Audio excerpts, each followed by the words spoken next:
Salut tout le monde et bienvenue dans cette nouvelle vidéo automnale. Nous ne sommes effectivement pas dehors. La saison de concours est finie pour moi certes, mais aujourd'hui j'ai décidé de vous présenter plus en détail le Three to Gates. Cette discipline pleine de fun, de cohésion et de complicité entre les coéquipiers. Ah bah non, en fait tout le monde passe son temps à se gueuler dessus. Vous êtes prêts? Alors, c'est parti!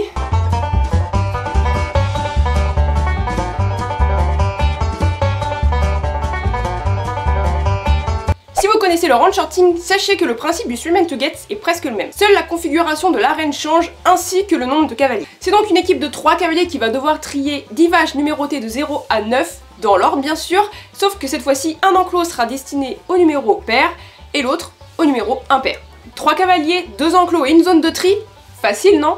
Eh bien non, en effet, cette discipline rajoute un peu plus de difficulté par rapport au range sorting. La zone de tri est plus grande, donc les vaches peuvent se permettre de bouger plus rapidement et aussi se donner de l'espace, et ça peut être soit un avantage, soit un inconvénient en fonction de comment se passe le go. Il faut suivre, bah oui, les règles sont les mêmes qu'en range sorting, sauf qu'il y en a une en plus. Si jamais une vache paire se retrouve dans l'enclos des numéros impairs, c'est out. C'est pour ça que pendant un go, vous entendez toutes les 5 secondes « C'est chez moi !» Mais du coup, comment se passe un go? Les 3 cavaliers se placent derrière les portes, donc les passages, comme on a vu pour la vidéo du range sorting, en attendant le chrono et le numéro donné par le juge.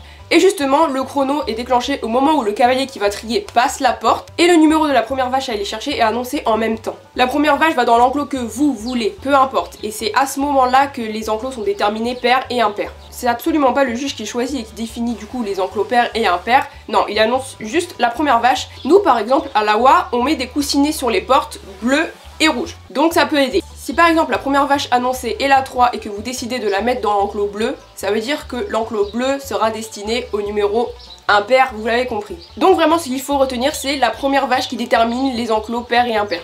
Au niveau des règles, c'est à peu près les mêmes qu'en range sorting. Si vous n'avez pas vu la vidéo sur le range sorting, je vous invite à cliquer sur le petit juste ici. Les vaches doivent parfaitement passer dans l'ordre et puis bien sûr toutes les paires du côté pair et tous les impairs du côté impair. Si ces deux règles là ne sont pas respectées, c'est out. Si une vache qui est déjà passée dans un enclos et qui est validée revient dans la zone de tri, l'équipe est out.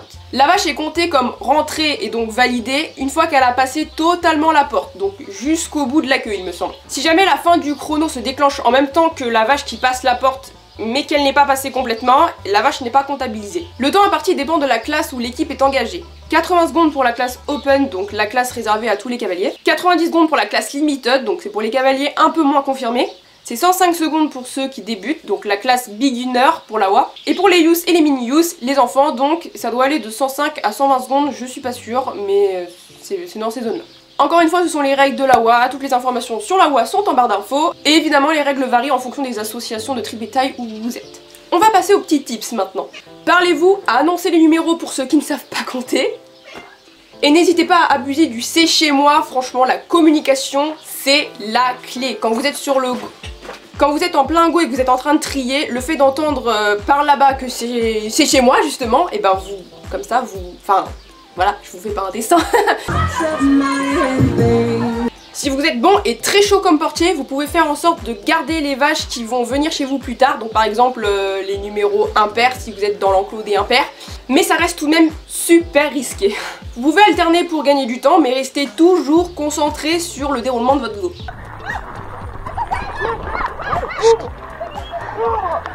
Et enfin, anticipez à l'avance et ouvrez les yeux. Le Three to Gates, c'est donc une discipline de bétail par équipe qui est bien sympathique et qui rajoute beaucoup plus de difficultés par rapport au range sorting.